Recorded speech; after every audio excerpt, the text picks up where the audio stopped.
Okay, good morning classmates and especially to you ma'am. So we are the VC Math 3 and we are assigned to report 8.3 and 8.4.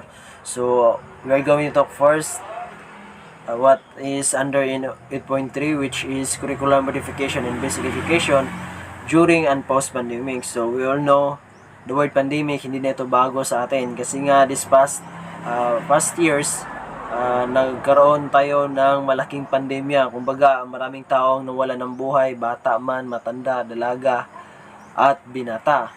But we are not going to focus on pandemic. But we are going to focus here kung ano ba ang ginawa ng education system just to continue para ma-continue ang pag-aaral ng ating mga kabataan. Okay. So this would be the desired learning outcomes. First, we are going to explain curriculum changes introduced in basic education to address learning-related problems brought about by the pandemic. And the second is identify the different modes of teaching delivery during and post-COVID-19 pandemic.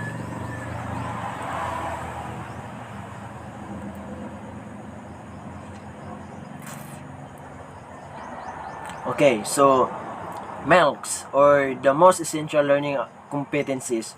So it talks about a part of this basic education learning continuity plan is the 60% reduction of learning competencies found in the K-12 curriculum guide from 14,171 competencies listed in the K-12 curriculum guide to 5,689 most essential learning competencies. Kumbaga, mayroon nangyayaring malaking reduction na mula sa 14,171 ay naging 5,689. So kung ating magkaroon tayo ng estimation, kumbaga halos kalahati ang nawala sa curriculum guide.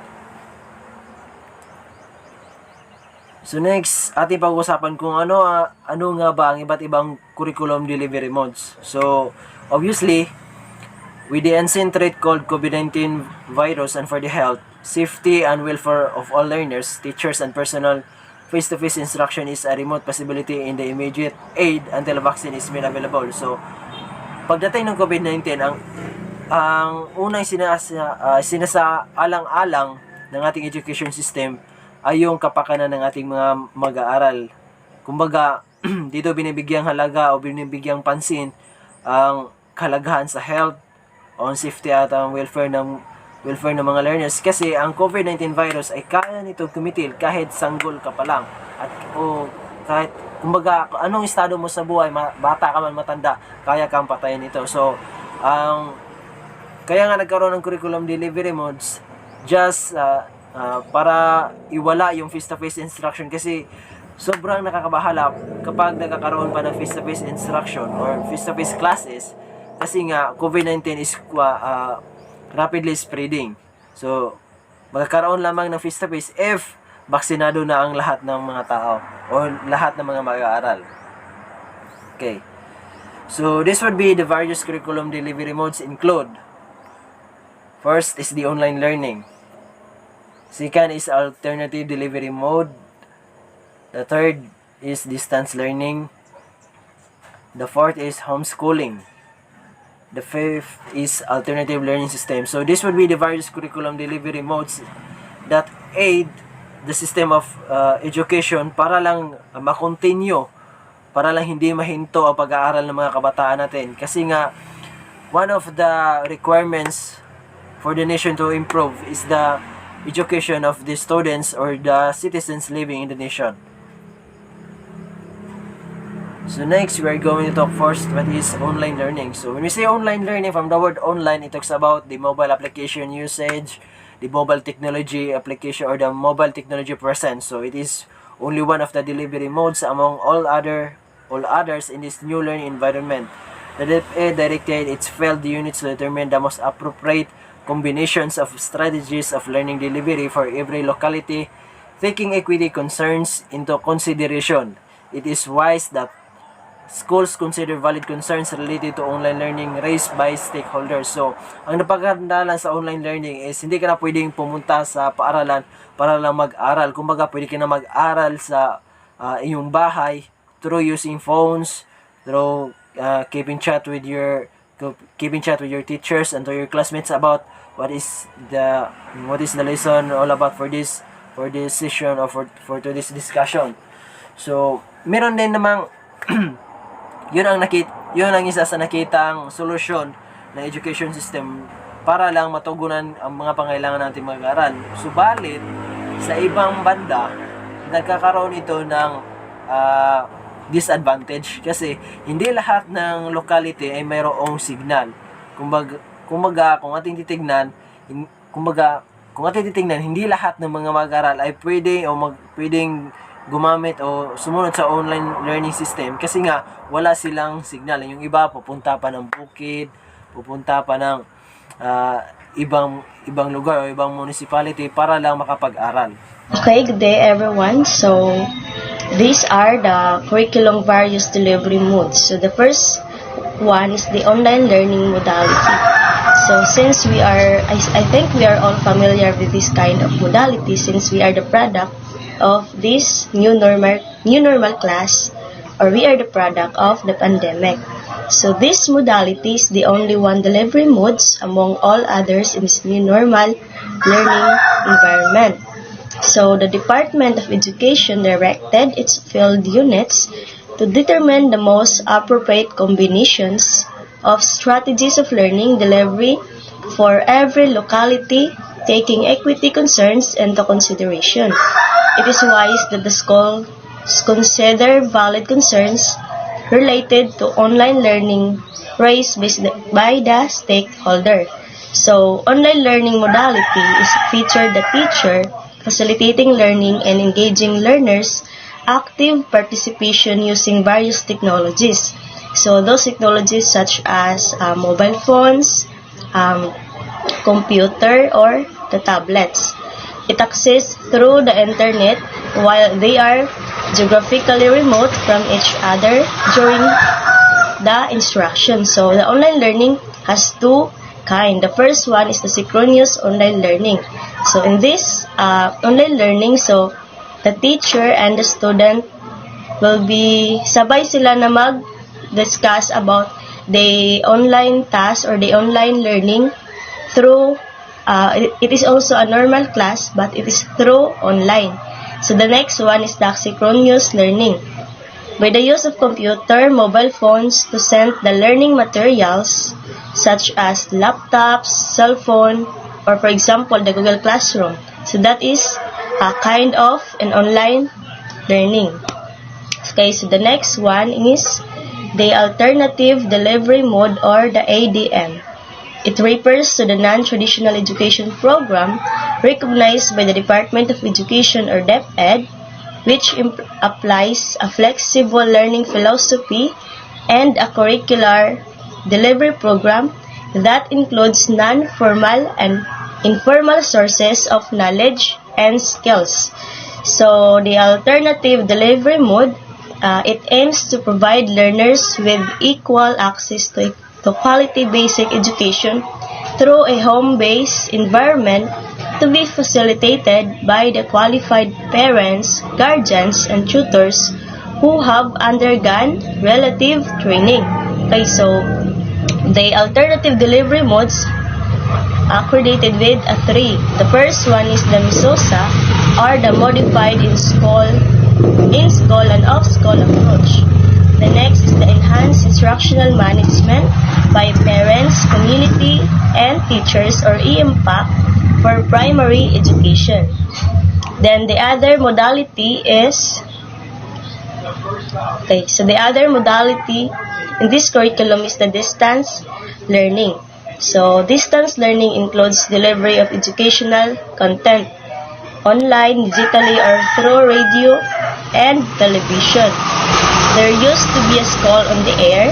In this COVID-19 crisis, the Philippine government offered government-run television and radio stations as platforms for delivery lessons. So it refers to a learning modality where learners takes place between the teacher and the learners who are geographically remote from each other during the instruction. Okay, so the next slide will be discussed by Miss Amanduron. Good day. So I will be continuing the report. For homeschooling. Homeschooling is another flexible learning option recognized by DepEd. In fact, this is not only a stopgap solution in times of crisis. Based on the policy guidelines released by DepEd, homeschooling provides learners with access to formal education while staying in out-of-school environment. So there are advantages and disadvantages of homeschooling. The first one is parents have the opportunity to determine the curriculum and their children's schooling schedule. Second is to demonstrate to their children that education is fun. Third is create strong bond with their children. Fourth is adopt teaching method best suiting how their children learn. Spend extra time with their children on difficult concepts and move ahead after children master a subject or concept. For disadvantages, homeschooling parents are required to be around their children all day long. This can be difficult when children become restless and misbehave. Frequently explain their reasons for homeschooling their children to friends and relatives, unsympathetic or confused about their decision. For alternative learning system or ALS, it is a parallel learning system in the Philippines that provide a practical option to the existing formal instruction when one does not have or cannot access formal education in school. ALS is an alternative or substitute. ALS includes both the non-formal and informal sources of knowledge and skills, but there is some question regarding to alternative learning system in the Philippines or ALS. The first one is why is there a need for alternative learning system in the Philippines? So many people do not have a chance to attend and finish formal basic education, grade 1 to 6 and 1 to 4, due to many reasons. Some drop out from schools while some do not have school in their communities. Since every Filipino has a right to free basic education, the government establishes ALS to provide all Filipinos the chance to have access and complete basic education in a mood that fits their distinct situation and needs. The second question is what is the difference between the formal education system and the alternative learning system or ALS? In the formal education system, it is a classroom base managed by trained formal school teachers. For the ALS or non-formal education happen outside the classroom, community-based, usually conducted at community learning centers, barangay multipurpose hall, libraries, or at home managed by ALS learning facilitators such as mobile teachers, district ALS coordinators, instructional manager at an agreed schedule and venue between the learners and facilitators.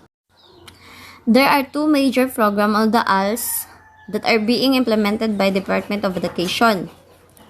The first one is the Basic Literacy Program and the other is Continuing Education Program, Accreditation and Equivalencies A and E.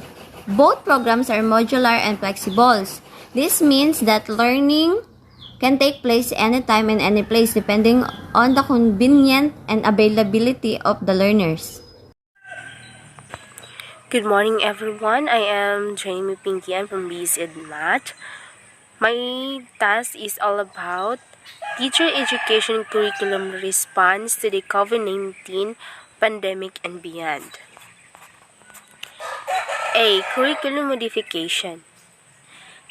This is the process of making adjustments to existing programs in the higher education, especially teacher education in order to respond to the needs of the learners amid and post-pandemic. So, we all here knows that the COVID-19 or the pandemic has a big change in our lives. So, Here in the curriculum modification, so the teacher here is making a lot of adjustments. Of course, because we have in this area we have a lot of, the teacher has a lot of adjustments because of the new sets of environment we had.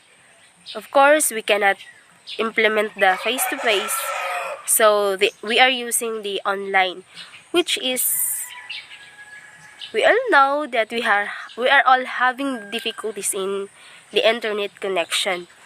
So the teacher is always finding any solution on how they are going to implement the existing programs, so that they can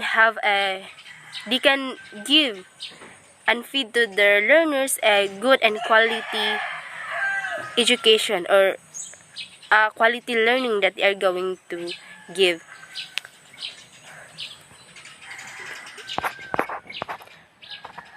So, number 1, focusing in the essential. Mapping the needed and ensuring the outcomes in the recommended and written curriculum. So, the challenge during the pandemic is how to create a balance between relevant basic competencies for the students to acquire and the teachers' desire to achieve the entire outcomes of the curriculum. Okay, of course.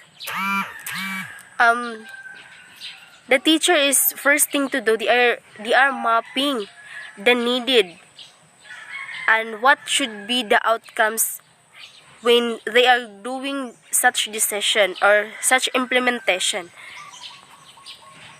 Of course, they need to balance on how they are going to do some decision, do some things that is applicable to them as a teacher, and also to applicable to their learners, of course. Because of the pandemic, we are all having the difficulties in how to implement the curriculum, how to give the importance of curriculum, because as we all know that curriculum is very important for our lives. The curriculum is aimed to give a quality education to the learners, because in implementing or mapping the curriculum, the teacher there are going to put some inputs or give some scenarios on how they are going to implement, or what is good for the learners in that case. They are going to balance, or they are going to apply what is applicable and needed to the learners, and vice versa, of course. What is applicable to them as a teacher and also applicable to their learners, to achieve and to have a good and outcomes about the curriculum.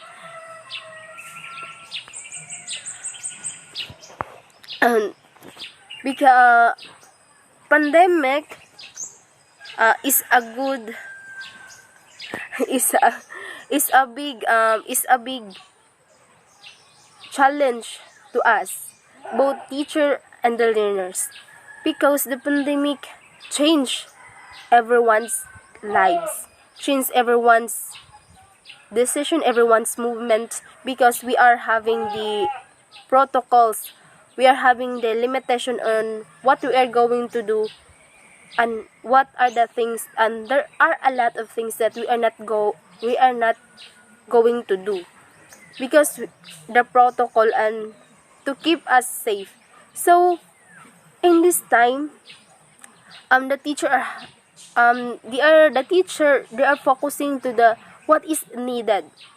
They are mapping what are the needed, what are the possibilities to be the outcomes of that implementation of that decision, so that they are going to they're going to not to regretted on what they are going to do. And that's all. Thank you. Okay, good morning once again. I'm Cedric G. Laganas from BSED 3 Mathematics. So, this is the continuation of curriculum curriculum modification. So, needed outcomes are the desired knowledge, skills, and values that are required to learn higher concepts.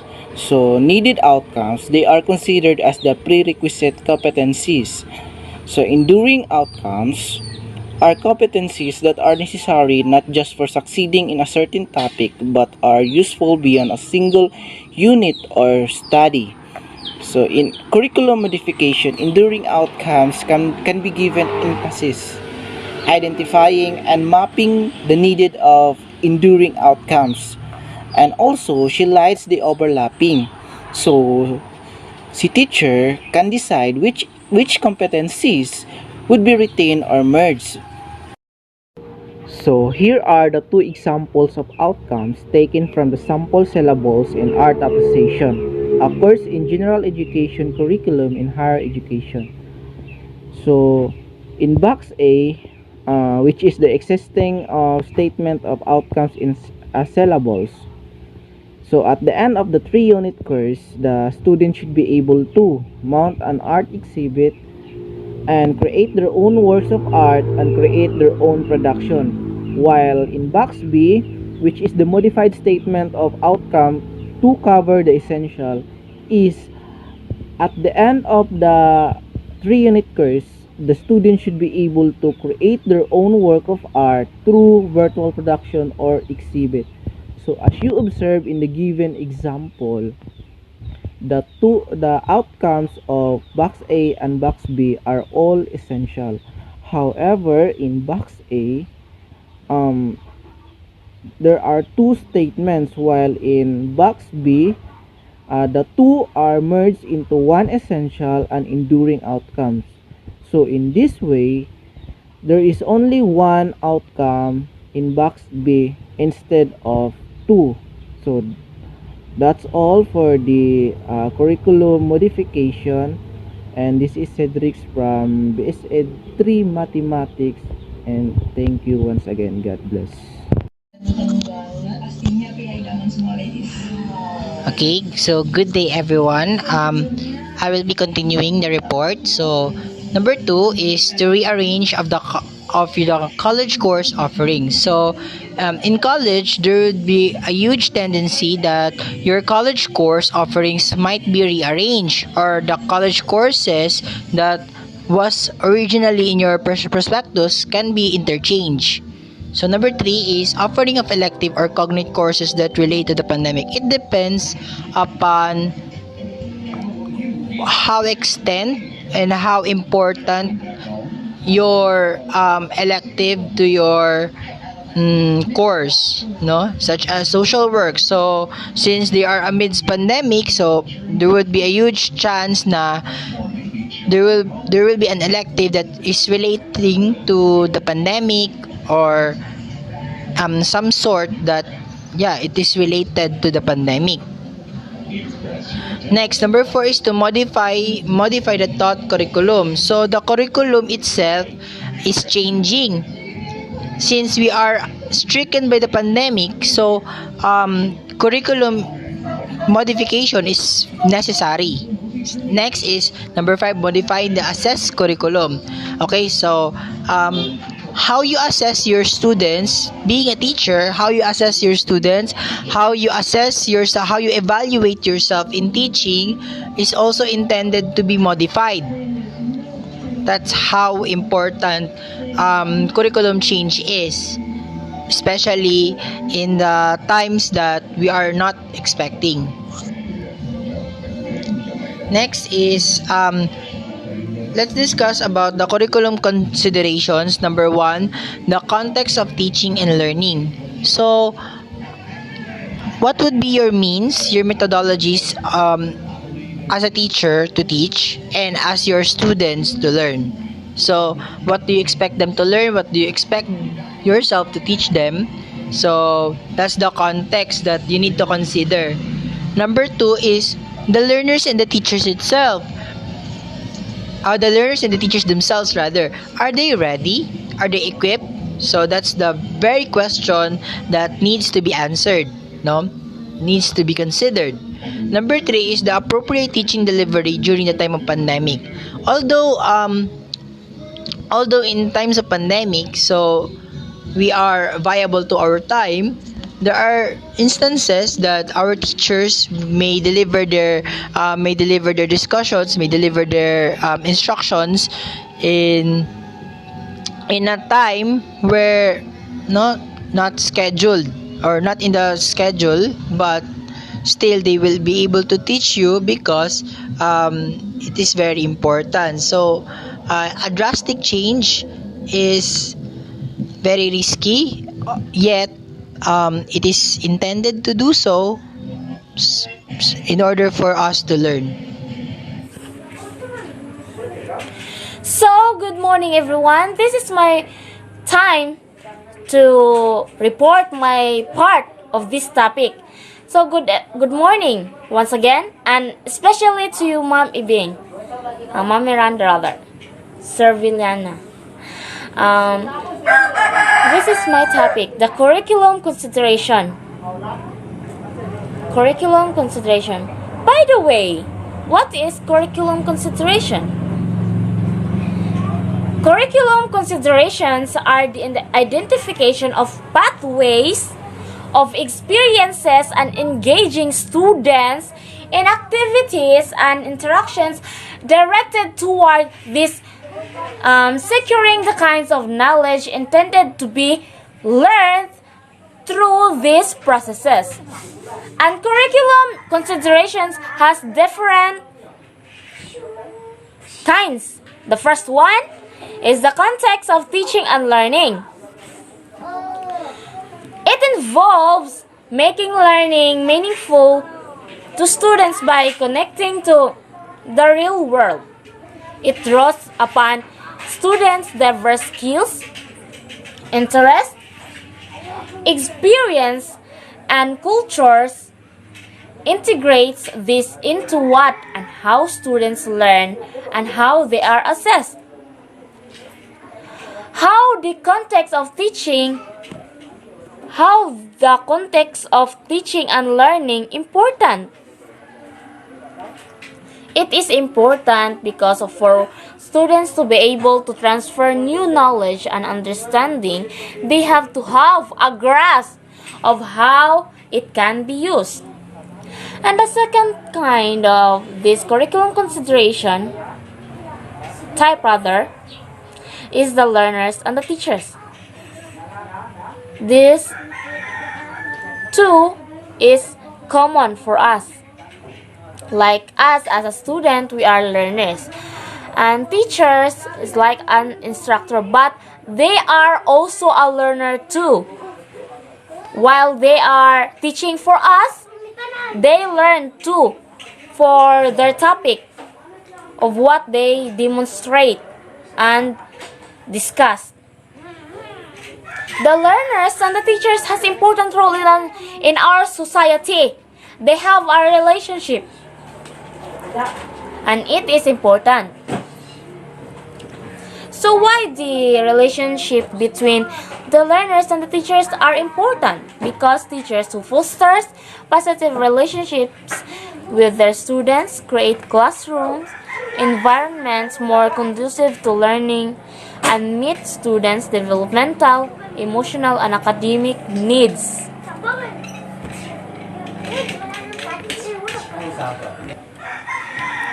Ang teacher jud mao junay tigtudlo nato. Tigtudlo para kita makahibalo. O ang ilang one of the roles is kanang mo na to magtudlo, and then tungod sa teacher sub is naay mga kurso naay nahuman nga bisag unsa nga kurso ang mga estudyante. Og ang estudyante dapat ang ilang role is maminaw kung unsa ang gidiscuss sa teachers para pod kita nga mga estudyante as a learner makakuha pud ta og knowledge from them.